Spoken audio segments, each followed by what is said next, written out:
ఈ రాత్రి ఉపదేశాన్ని మనం ధ్యానం చేద్దాం. పేతురు రాసినటువంటి మొదటి పత్రిక 4వ అధ్యాయం 7వ వచనం. పేతురు మొదటి పత్రిక 4వ అధ్యాయం 7వ వచనం. అయితే అన్నిటి అంతము సమీపమై ఉన్నది కాగా మీరు స్వస్థ బుద్ధి గలవారై ప్రార్థనలు చేయుటకు మెలకువగా ఉన్నది. చాలు. ఈరోజు నా సందేశం యొక్క టైటిల్ ఏంటి అంటే స్వస్థ బుద్ధి. ఈరోజు మన సబ్జెక్టు, మన టైటిల్. ఈరోజు ఈ ఉపదేశం యొక్క టైటిల్ ఏంటంటే స్వస్థ బుద్ధి. ఏ బుద్ధి? ఎస్. చాలా మంది మన యొక్క రోగముల కొరకు వైద్యులు సంప్రదిస్తున్నారు. మన యొక్క వ్యాధుల కొరకు మనం సంప్రదిస్తున్నాం. అనేకులు ఈ రోజున మరి జ్వరానికి డాక్టర్ దగ్గరికి వెళ్తున్నాము.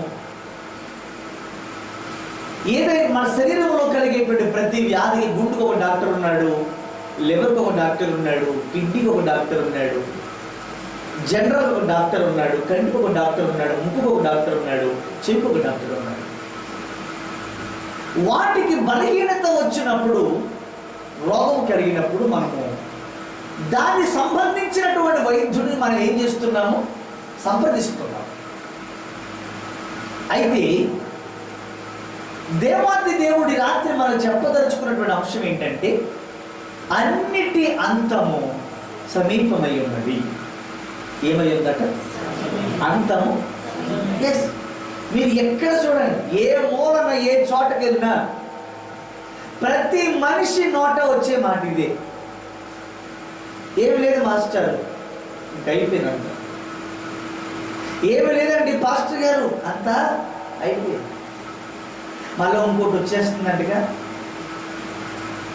మళ్ళీ 10 ద్వారా ఇది వచ్చేస్తుందంటగా, ఇంక అంత చచ్చిపోతారంటగా. అయిపోయింది. అన్నిటి అంతము సమీపమై ఉన్నది. ఈ భూమి మీద అన్నిటి యొక్క అంతము సమీపమై ఉన్నది. మరి ఈ అంతము సమీపించినటువంటి దినాలలో ఉన్న క్రైస్తవ సంఘము ఏం చేయాలి? మీ పని. ఈ అంతము సమీపించినటువంటి దినాలలో సంఘం చేసుకోవాల్సినటువంటి పని ఏంటి? 2 పనులు చేయాలి. 2 పనులు. ఒకటి, నీ బుద్ధికి స్వస్థత కలగాలి. రెండవది, మెలకువగా ఉండి ప్రార్థనలు. అందరూ చెప్పండి. ఒకటి, దేనికి బుద్ధి రావాలి? దేనికి స్వస్థత కావాలి? మాట్లాడాలి. చెయ్యికి, కాలుకి, నడుముకి, ముక్కుకి, నోరుకి కాదు. స్వస్థత దేనికి అవసరం? బుద్ధికి. చెప్పండి, దేనికి అండి? బుద్ధికి. ఈ భూమి మీద మానవుడు చేస్తున్న ఈ ప్రతి పనికి మాలినటువంటి కార్యానికి కారణం ఏంటి?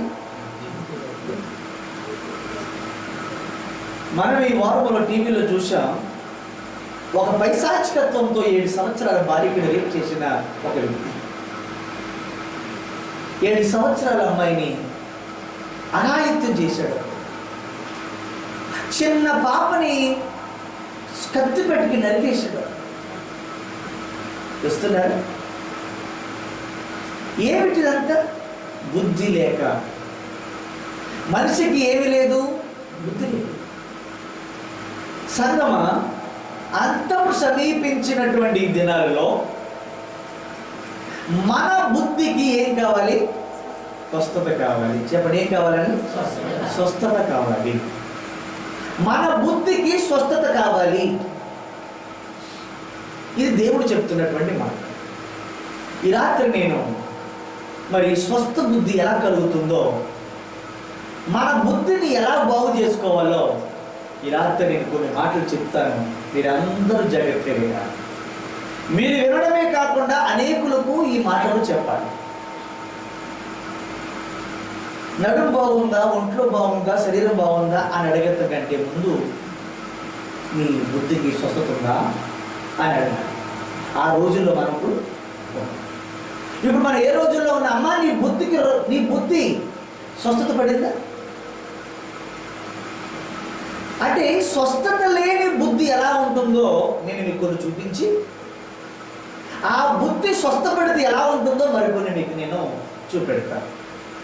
ఈ రాత్రి దేవుడు నమ్ముకున్నటువంటి పిల్లలకి ముఖ్యంగా దేనికి స్వస్థత కావాలంటే ఈ రోజున చాలా మంది రోగములు స్వస్థత పొందడానికి వెళ్తున్నారు స్వస్థత సాగితే. ఈ రోజున అనేకులు క్రైస్తవులు దేవుని బిడ్డలు కూడా అనేక మంది ప్రజలు రోగాలు బాగు చేసుకోవడానికి, వ్యాధుల నుంచి విడిపించబడటానికి, సమస్యల నుంచి విడుదల పొందుకోవడానికి వెళ్తున్నారు. కానీ నా బుద్ధికి స్వస్థత కలగాలని గుడి మందిరానికి వచ్చేవాళ్ళు, నా బుద్ధికి స్వస్థత కలగాలని వచ్చేటువంటి భక్తులు కొదువైపోయారు. నా రోగాలు తగ్గాలి అని వచ్చే భక్తులు, నా సమస్యలకు విడుదల కలగాలి, నా అప్పులు తీరాలి, నాకు పెళ్ళి అవ్వాలి, నాకు బిడ్డలు పుట్టాలి, నాకు ఉద్యోగం రావాలి, నా వ్యాపారం బాగుండాలి, నేను తొందరగా ఇల్లు కట్టేయాలి అని ఆశించి వచ్చిన వాళ్ళే తప్ప నా బుద్ధికి స్వస్థత కావాలని వచ్చేటువంటి భక్తులు. అందుకని మనమందరము అంతము సమీపించిన దినాల్లో ఉన్నటువంటి మనకి ఏ బుద్ధి కావాలండి? నిద్రపోకండి, ఏ ఒక్క మాట మిస్ అయిపోకూడదు. నిద్ర వస్తే లేచి నిలబడి అటు ఇటు తిరగండి తప్ప నిద్రపోకండి. ఏ బుద్ధి కలిగి ఉండాలండి? స్వస్థ బుద్ధి కలిగి ఉండాలి. అంటే మనందరికి ఇప్పుడు మంచి బుద్ధి కావాలి. ఎక్కడికి వెళ్ళాలంటే, దేవుడితో ఎత్తబడాలంటే, దేవుడు ఉన్న చోటకి మనం వెళ్ళాలంటే మనం అందరికి ఏముండాలండి? యోబు భక్తుడు మాట్లాడినాడు 5వ అధ్యాయము 2వ వచనంలో.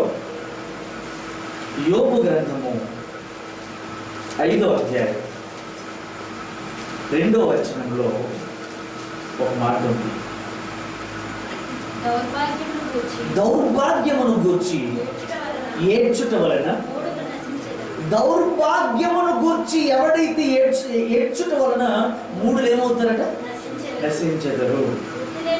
బుద్ధి లేని వారు అసూయ వలన చచ్చారు. బుద్ధి లేని వారు దేనితో చేస్తారటండి? అసూయ వలన చేస్తారు. సామెతలు 11వ అధ్యాయం 12వ వచనంలో బుద్ధి లేనివాడు ఎలా ఉంటాడో అక్కడ ఉంది. బుద్ధి లేనివాడు ఎలా ఉంటాడో చూడండి ఒకసారి. సామెతలు 11:12లో బుద్ధి లేనివాడు ఎలా ఉంటాడు?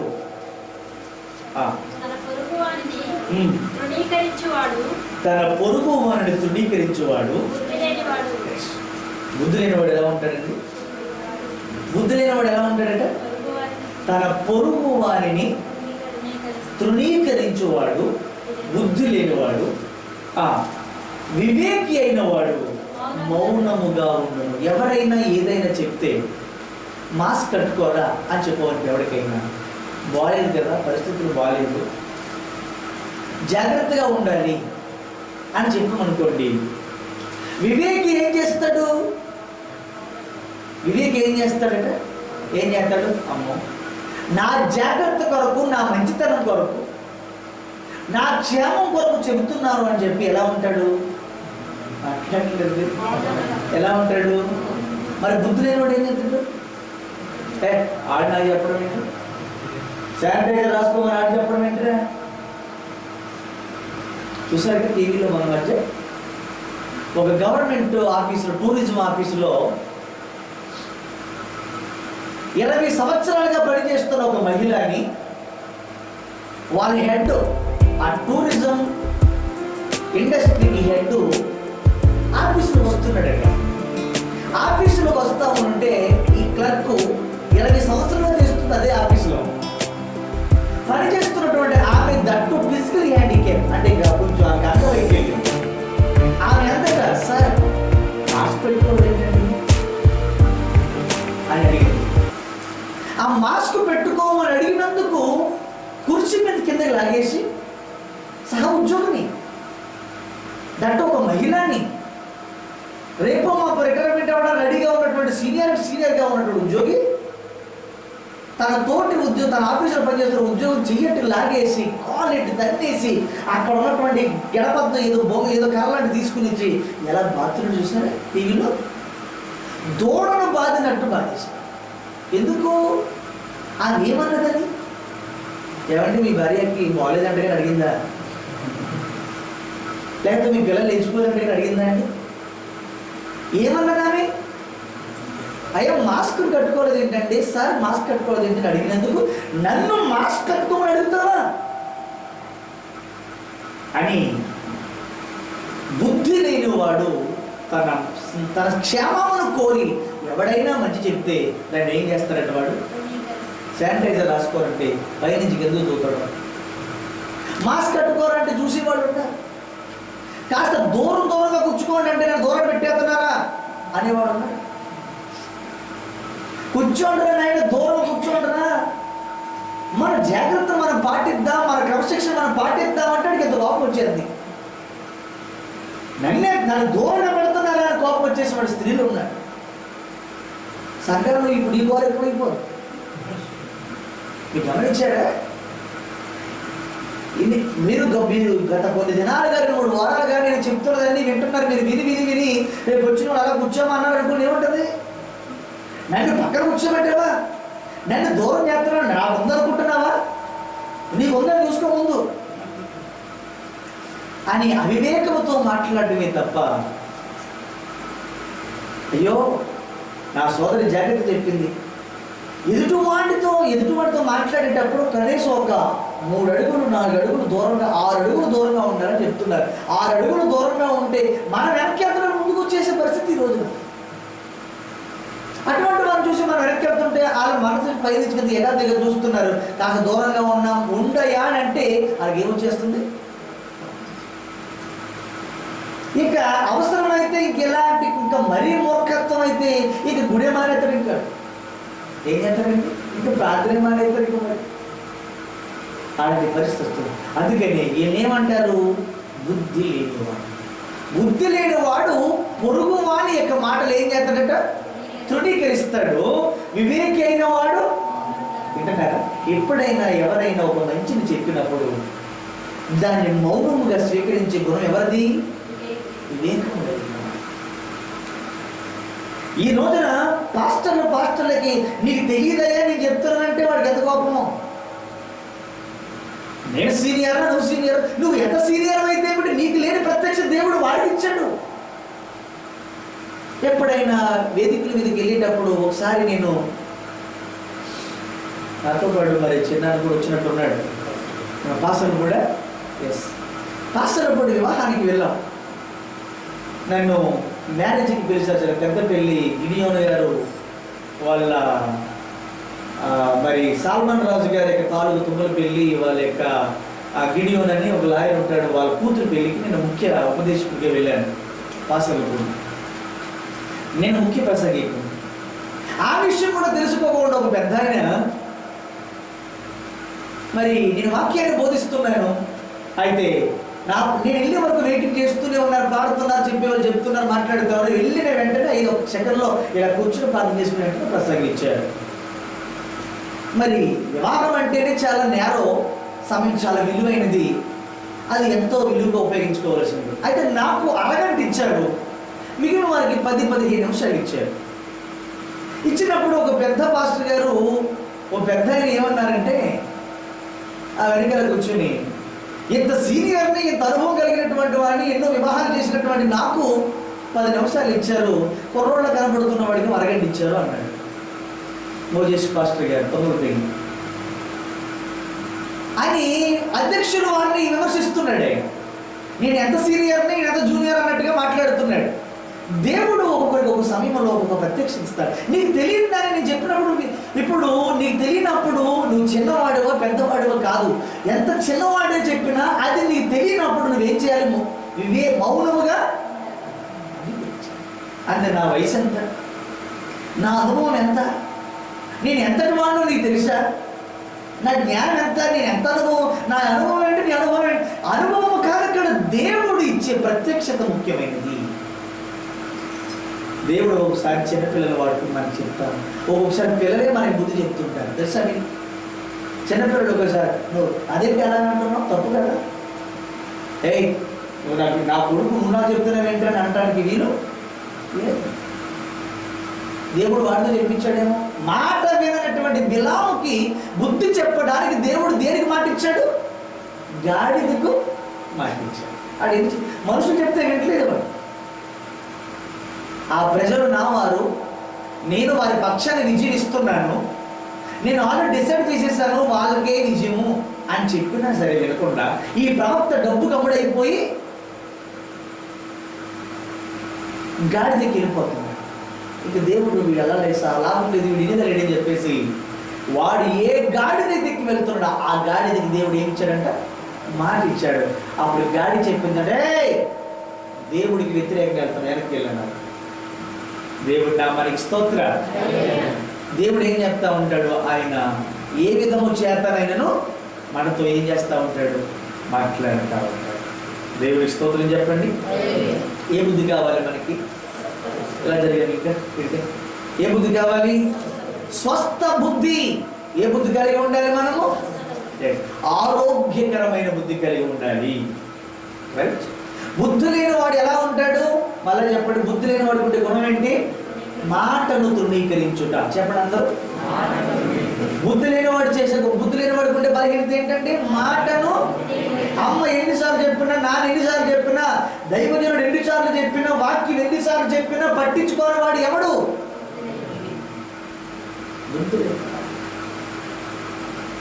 ఎన్నిసార్లు చెబుతున్నా సరే దైవజనుడు చెప్తున్నాడు ఇది మంచిది కాదు, ఈ పద్ధతి మంచిది కాదు, ఈ క్రమం మంచిది కాదు, మార్చుకో, గుణం మార్చుకో, ప్రవర్తన మార్చుకో, క్యారెక్టర్ మార్చుకో, నీ నడక మార్చుకో అని వాక్యం మాట్లాడుతుంది, సేవకుడు మాట్లాడుతున్నాడు.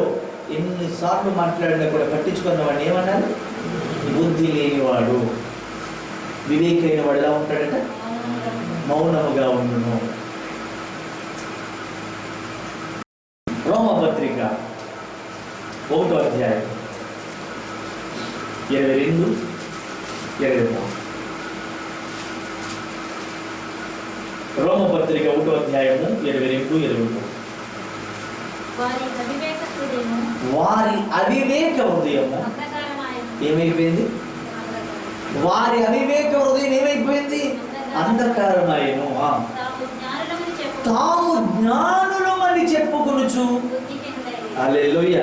ఎలాంటి వాళ్ళు ఎంతమందిని చూస్తామా, వాళ్ళు ఏం చెప్పుకుంటారు, మేమెంతో జ్ఞానవంతులు, మేమెంతో తెలివైన వారము, మేమెంతో గొప్పవారము, అన్నీ మాకే తెలుసు, మాకు తెలుసులే, నువ్వు నాకు చెప్పించేదేంటి అని జ్ఞానం అని చెప్పుకొనుచునే వాళ్ళు ఏమైపోయారు, బుద్ధిహీనులు అయిపోయింది. బుద్ధికి స్వస్థత లేకపోతే అజ్ఞానులు కూడా ఏమనుకుంటారు, అది బుద్ధికి స్వస్థత లేకపోతే అజ్ఞానులు కూడా ఏమనుకుంటారు, మేమేదో జ్ఞానులమని అనుకుంటారు.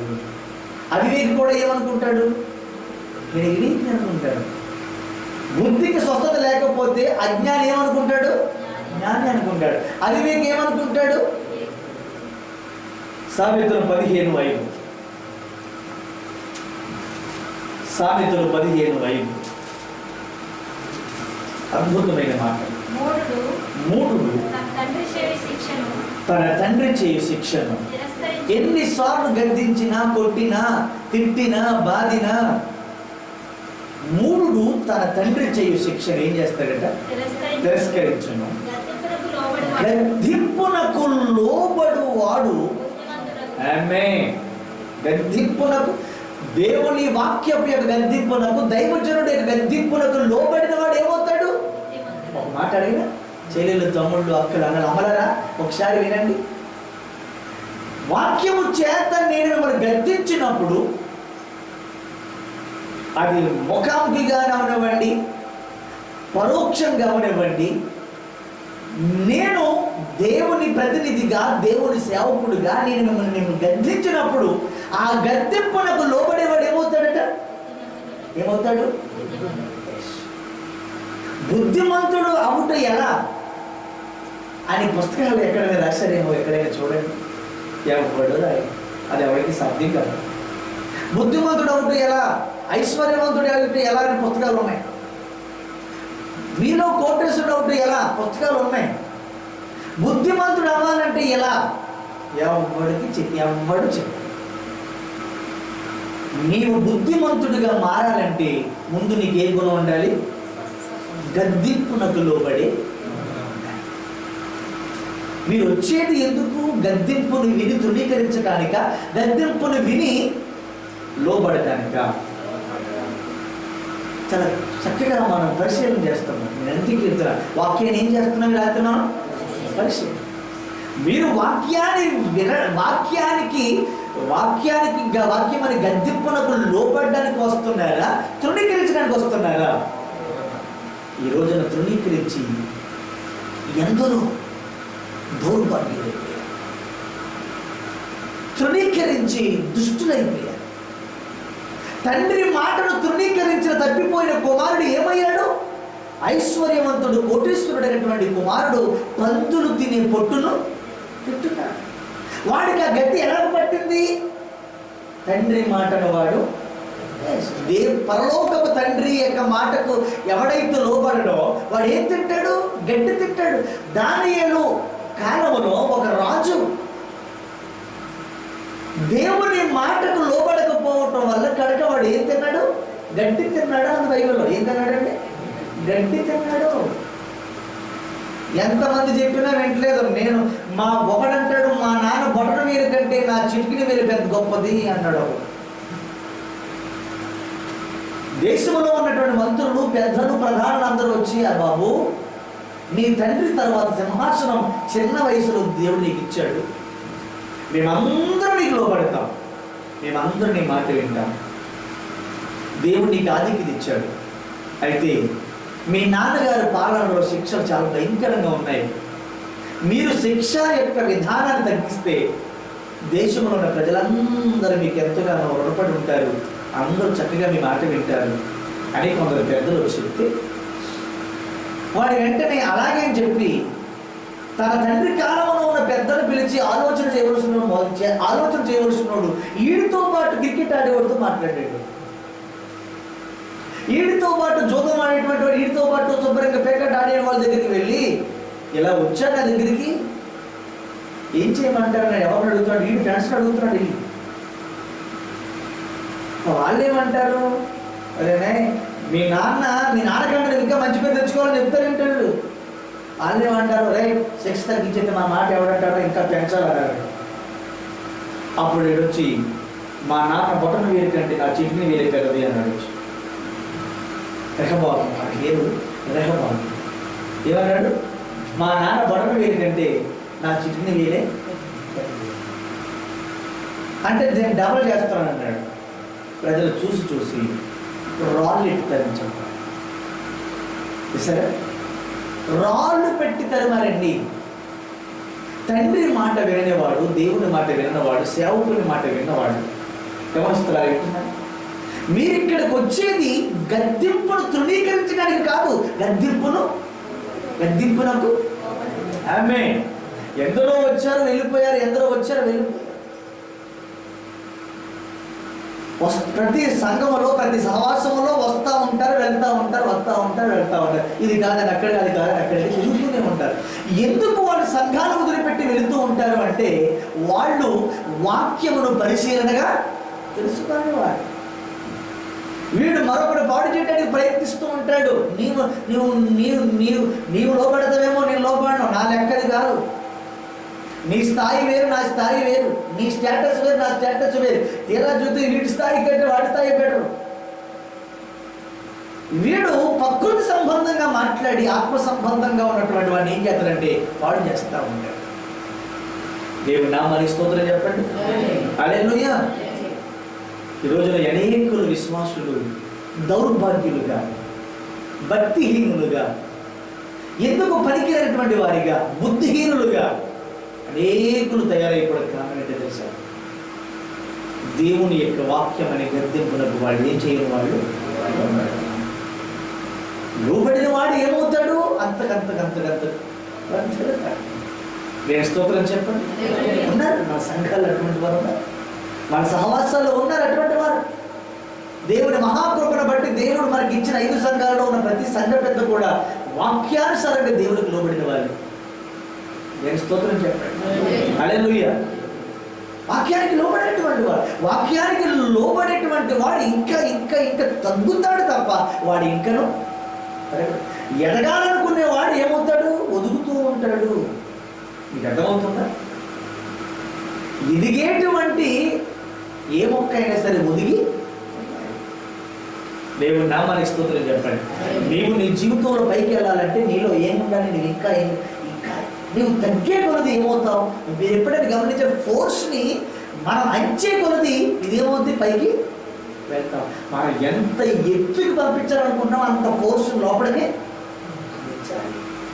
మన బలం ఎంత బలంగా కిందతో అంచుతామో అంత ఫోర్స్తో పైకి రహస్యం. దేవుని పిల్లలు దేవుని మందిరంలో దేవుని వాక్యానికి సంఘానికి ముఖ్యంగా నీ కాపరి యొక్క గద్దింపునకు నీవు ఎప్పుడైతే లోబడతావో అప్పుడు నీవు కాపాడు. దేవునికి స్తోత్రం చెప్పండి. హల్లెలూయా. అర్థమవుతుంది. అందుచేత ఎన్ని జాగ్రత్తలు చెప్పినా దేవుడు ఎన్ని విధాలుగా గద్దింపునా ఏమండి ఎన్ని విధాలుగా మనం చెబుతున్నా కూడా వెళ్ళినటువంటి స్థితిలో మనం ఉన్నాం. అయితే నేను ఇక్కడ చెప్పదలుచుకున్నటువంటి విషయం ఏంటంటే చాలామంది అంటున్నారు చాలామంది దేవుళ్ళు ఏమైపోయారండి, దేవుళ్ళు ఎందుకు కాపాడట్లేదండి, మీ దగ్గర ఏమైనా సొల్యూషన్ ఉందంటారా దేవుడు కాపాడడానికి అని అడుగుతున్నారు చాలా. నేను ఒక మాట చెప్పను, ప్రభుత్వం ఎన్ని జాగ్రత్తలు చెప్పినా, నీవు ఎన్ని జాగ్రత్తలు తీసుకున్నా, ఎన్ని మందులు రిలీజ్ చేసినా, ఎన్ని వ్యాక్సిన్లు విడుదల చేసినా దేవుని గద్దింపును ఎదుర్కోవడం ఎవరికి సాధ్యమో? ఎవరి గద్దింపు ఇది? ఇది ఎవరి గద్దింపు? కరోనా అనేది ఎవరి గద్దింపు అండి? మనుషులతో చెప్పించాడు దేవుడు, వినలే. సృష్టితో చెప్పించాడు దేవుడు, వినలే. దేవుడు ఎన్ని విధాలుగా మానవుడు చెప్పాలి అన్ని విధాలుగా, కానీ మనిషి ఏం చెప్పినా ఇవాళ ఎవరి మాట వింటున్నాడు? ఈ రోజున ఎవరి మాట వింటున్నాడండి? కరోనా మాట వింటున్నాడు. అర్థమవుతుందా? కరోనా మాట ఎవడైనా వినవలసిందే ఈ రోజున. దేవునికి స్తోత్రం. ఎంతో మంది పాప టీవీ సీరియల్ ఆగిపోతాయంటే రేపు మాకు ప్రతి ఓటు వచ్చిందండి కరోనా. టీవీ సీరియల్లో యాక్ట్ చేసే ప్రతి హీరోకి, ప్రతి అందులో ఉన్న ప్రతి యాక్టర్కి అందరి కరోనా. ఏదో పాపం బతుకు తెరవలేక మళ్ళీ స్టార్ట్ చేస్తే మళ్ళీ తెరవ తనకి ఏమొచ్చినాయి? కరోనా. ఎమ్మెల్యే, ఎంపీ ఎవరికి వాడే డైరెక్ట్ టీవీలోకి వచ్చి చెప్పుకుంటున్నాడు, నాకు వచ్చేది. స్తోత్రం. హల్లెలూయా. దేవుని గద్దింపును ఎదుర్కోవడం ఎవరికి సాధ్యమో కాదు. కరోనా ఆపమని చాలామంది ఏం చేస్తున్నారంటే, నేను ఒక ప్రపంచానికి దేశానికి వీడియో ద్వారా ఒక ఉపదేశాన్ని ఇవ్వాలనుకుంటున్నాను. ఏంటంటే అందరూ ఒకటే మాట, ప్రార్థన చేయండి, ప్రార్థన చేయండి, ప్రార్థన చేయండి. సంఘాల్లో ఇప్పుడు అందరూ ఒక నినాదం మొదలెట్టారు, కరోనా కోసం ప్రార్థన చేద్దాం, కరోనా కోసం ప్రార్థన చేద్దాం. నేనేం నినాదం చెప్దాం అనుకుంటున్నానంటే, కరోనా తగ్గాలని ప్రార్థన చేసి తగ్గదు, ఇంకా పెరిగిపోతుంది. మనం ఏమని ప్రార్థన చేయాలంటే, ప్రభువా ప్రజలను మార్చండి. ప్రజలు మారితే దేవుడు ఆటోమేటిక్గా అంతేనండి. ప్రజలు మారితే దేవుడు మారిపోతాడు. ప్రజలు శిక్షను ఎవరిని బట్టి తప్పిస్తాడు అంటే నీతిమంతుని బట్టి తప్పిస్తాడు. అబ్రహాము దేవుడితో మాట్లాడుతున్నప్పుడు 50 మంది ఉంటే కాపాడుతావా అన్నాడు. కాపాడుతాను, 50 మందిని బట్టి అందరినీ కాపాడుతాను. అంటే 50 మంది అయినా మారుమూలు ఉంటే చాలు అని ఆయన అనుకున్నాడు. అంటే ఇప్పుడు దేవుడు దేని చూస్తున్నాడు? ఇప్పుడు అక్కడ సొదొమ పట్టణంలో మార్పును చూస్తున్నాడు అక్కడ. అంటే మార్పు, ప్రజలలో మార్పు వస్తే ఆటోమేటిక్గా కరోనాను దేవుడు తగ్గిస్తాడు. అందుకని కరోనా తగ్గించిన ఆయన దాన్ని తగ్గించమని అడగటం కాదు మనం అడగవలసింది. ప్రజలను మార్చుతండి, ప్రజలను మార్చుతావా. ఓ పక్కన ఇలా చచ్చిపోతుండే సరే ఇంకా ప్రజల్లో ఎవరిలో నేను మార్పు ఉందండి?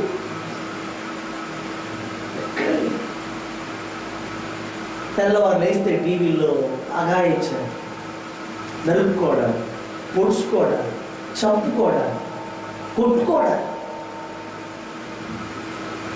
ఆడి నరికేవాడు. ఆడు ఎవరు చూసారు? నేను మన కుర్రలో ఒక అతను ఎవరు గమనిస్తూ ఒళ్ళంతా రక్తమే. చిన్న పిల్లని, చిన్న బిడ్డని కత్తితో పొడిచేసి వచ్చేస్తున్నాడు. ఒళ్ళు చొక్కా ఒళ్ళంతా.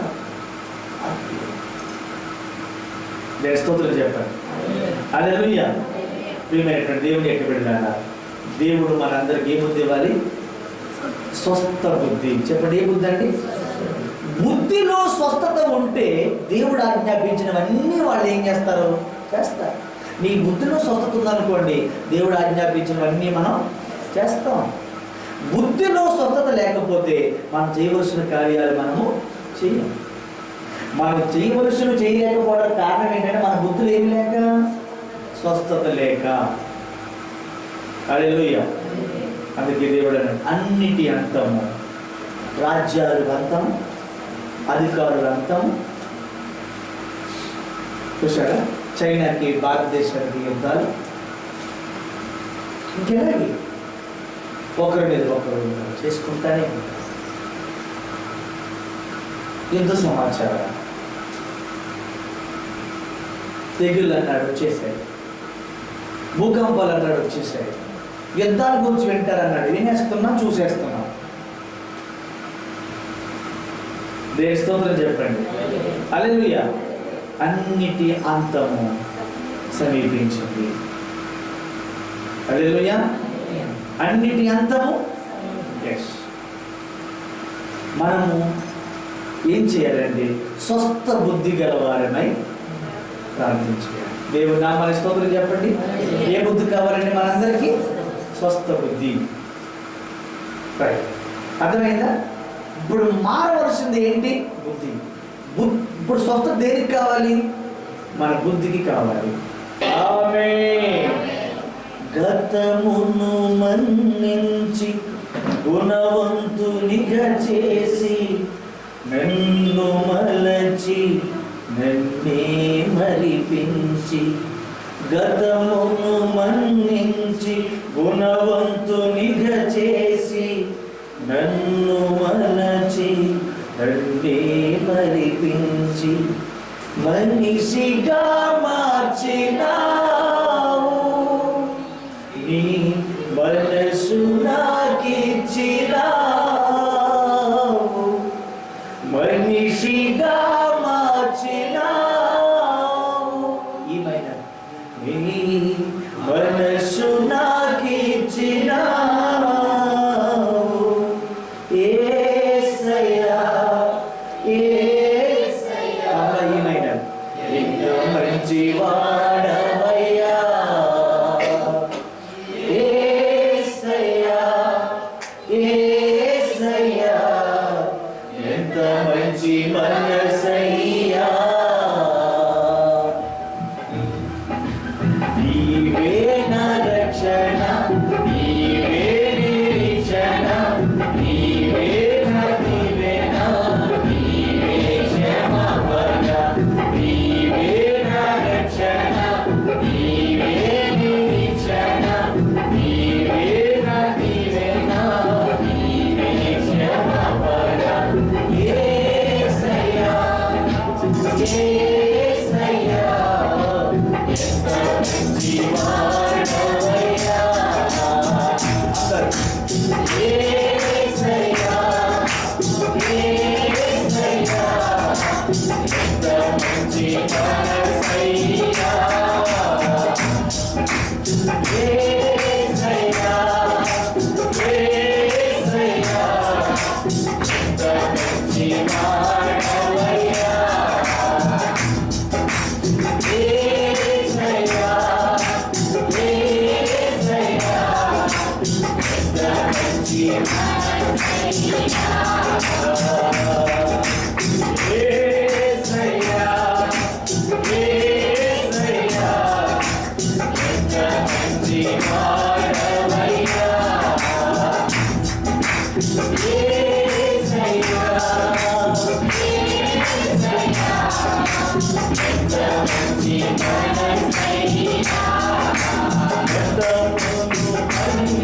గుణవంతు నిగదేసి నన్ను మలచి మరిపించి అందరూ పడాలి. గతాన్ని క్షమించి గుణవంతుడిగా చేశాడు. నన్ను మలచి మరిపించి మనిషిగా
మాట్లాడే క్రైస్తవుడు పక్క మాట్లాడగలరు, మనిషిగా మాట్లాడు మళ్ళా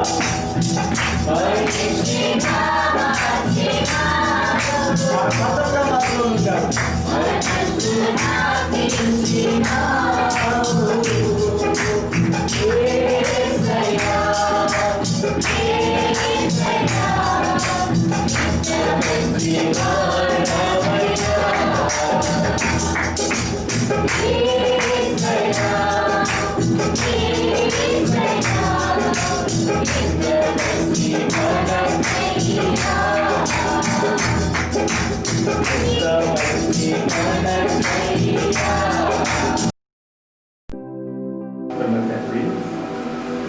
మీరు అక్కడ ఆలస్యమైతే నీ కృప మాకు తోడుగా మళ్ళా ఆగస్టులో సంపూర్ణ రక్తం, ఆగస్టు నెల సంపూర్ణ రక్త బాధలు మరికొంతమందితో ఇంతకంటే అధికమైన ప్రజలతో మీ ఆగస్టు నెలలో మీ బాధలు మొదలుపెట్టుకుంటున్నారు. బ్రతికి ఉంటే మళ్ళా మేము బ్రతుకుంటే మళ్ళా ఆగస్టు నెల సంపూర్ణ బ్రతికి నీకు ఒక తోడు జరగచ్చు. మనస్ఫూర్తిగా నేను ఆజ్ఞాపిస్తున్నాను, ఇక్కడ మనపూర్వకంగా ప్రార్థిస్తున్నాను. ఇక్కడ సంతానం లేని వారి సంతానాలు మనస్ఫూర్తిగా జీవిస్తున్నాను. నిరుద్యోగులకు దేవుడు ఉద్యోగాలు దయచేయగా మనపూర్వకంగా ప్రార్థిస్తున్నానయ్యా. అవివాహితులైన బిడ్డలకు దేవుడు మంచి దాంపత్య జీవితాన్ని అనుగ్రహించుకుంటాను. ఆదివారంలో చేశాను, సరే అయిపోయింది. ఆదివారంలో ఈ కోరుతున్న ఆదివారంలో మనందరూ మళ్ళీ కలిసి మీరుంటే మీ రక్తం, మీ శరీరాన్ని తినే అభిషేకం, మీ రక్తాన్ని తాగిన అభిషేకం, పరిశుభ్రత, అయోగ్యముగా అనర్హంగా పాత్రలో చేపెట్టుకున్న అర్హత కలిగి తండ్రి అన్ని విషయాలు నమ్మకస్తులుగా జీవిస్తుంది. రేపు మీ పాత్రలో చేపెట్టడానికి సహాయం చేయడం, పరిచయం చేస్తున్న బిడ్డలు ఇంకా దేవుని పని తర్వాత ఏ పని అయినట్టుగా తీర్మానం తీసుకో సమర్పణ చేసుకునే భక్తులు సమర్పణ చేసుకునే వారు కావాలి. దేవుని పని ముందుకు వెళ్ళాలంటే సమర్పించుకునే వారు కావాలి. నా యవన జీవితంలో నా యవన కాలంలో సమర్పించుకున్నాను కాబట్టి నన్ను వాడుకుంటున్నాను. నేను సమర్పించుకున్నాను. నీకు ప్రభా నీ పని చేస్తాను అని సమర్పించుకున్నాను. సమర్పించుకున్న వారిని వాడుకుంటాను. తండ్రి పరిచయం చేయడానికి సమర్పించుకునేవాడిని. సంఘాలు రకరకాల పనులు ఉంటాయి, పరిచయాలు ఉన్నాయి, ఎన్నో పనులు ఉన్నాయి. ఇవన్నిటికీ కృప కావాలి. నీ బిడ్డలు ఆయా రీతులు ఏ పని అయితే మందిరంలో ఉందో ఆ పని చేయడానికి సమర్పించుకుంటున్నాను. దేవుడి పనిలో ముందుకు వాడబడడానికి వాటిని చూస్తూ అందరినీ పడుకుంటారు. క్షేమం మన ఉదయం 9 గంటలు మీ మందిరంలో మేమందరం కలిసి నేను స్థుతించి ఆరాధించి గొప్పపడుతున్నాను. మా అందరి కలిగించమని ప్రార్థన దేవుడికి మా మనలో అప్పగించు. యేసు నామమున మా ప్రార్థనలు అడిగి పొంది ఉన్నాము తండ్రి. ఆమేన్. మన పర్వతంలోని దేవుని ప్రేమ, రక్షకుడైన క్రీస్తు కృప, పరిశుద్ధాత్మ పరిగణమైన సమానం ఎప్పుడు సదాపు ప్రభు రాక వచ్చే పర్యంతం తోడై ఉంటాక.